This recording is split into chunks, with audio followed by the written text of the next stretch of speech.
I became conscious to the fact that I could feel every hole in my body. It felt like someone had took a hot steak out of a fire and started poking in every hole. Tonight, the final part of our exclusive interview with former Oakland Police Captain Ersie Joyner and how he survived 22 bullet wounds. Joyner was shot during a gun battle with the men who tried to rob him, and at the hospital, he had a message he wanted his doctor to tell his family.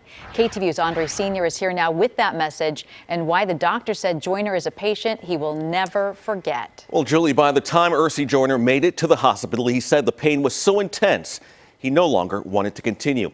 It is a part of gun violence you don't always hear about, the excruciating pain suffered and the efforts made by doctors to save a life.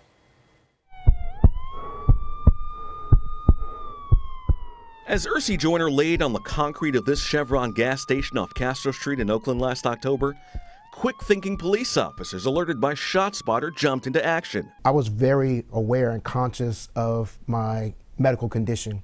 I knew that I had a lot of internal bleeding. I could feel the blood filling up in my torso on the car ride. Putting him in the back of a police cruiser and rushing him to Highland Hospital. A crucial decision, one that resulted in Joyner ending up in the operating room, this operating room, within 20 minutes of his injuries. Patients that come in that shot up, that are in shock like that, the mortality rate's very high. It didn't hurt either that the doctor who treated Joyner, Timothy Browder, is the trauma medical director for Alameda County Health System Highland Hospital. He was in pain. He was sweating, what we call diaphoretic, clearly in shock just looking at him. Once I got close, I saw all the holes all over his body, and he was actively bleeding from a lot of those injuries. It was at this point that Joyner said all the adrenaline in his body started to wear off, and the reality of what had just happened truly began to set in. I became conscious to the fact that I could feel every hole in my body.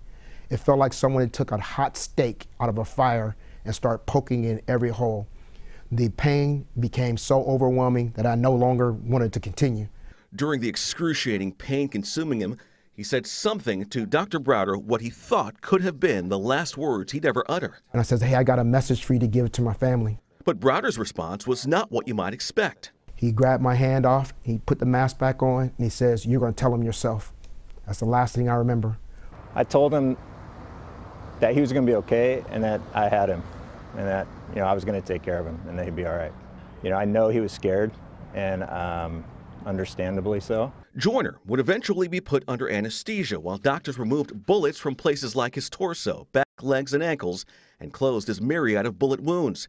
In at least 2 instances, bullets went through one thigh, exited the other side, then tore through the thighs on his other leg before exiting his body.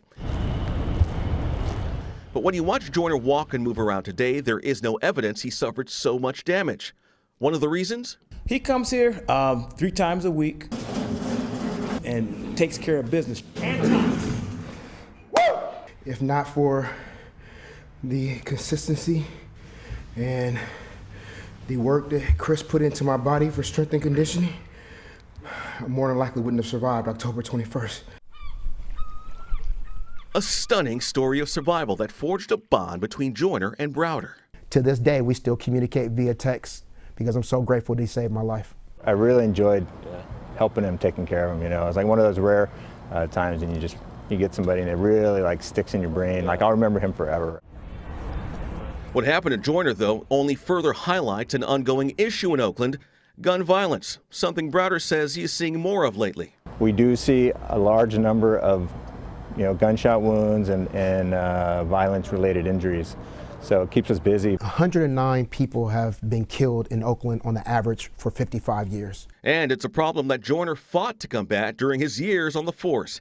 He helped head up OPD's Ceasefire, a successful violence intervention program credited with bringing down Oakland's gun homicide rates. I believe the ceasefire model that has been implemented throughout the country is the best 21st century way of addressing 21st century crime.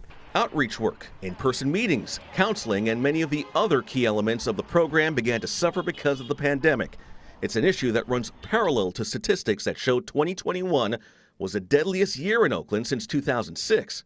I can tell you that I wish there were things that I could forget, but I will never be able to forget in dealing with families who have lost people, dealing on the other end of families who have lost people because they decided to actually pick up a gun and kill someone. Violence that nearly took the life of a man who for many years and by many accounts successfully tried to get it under control.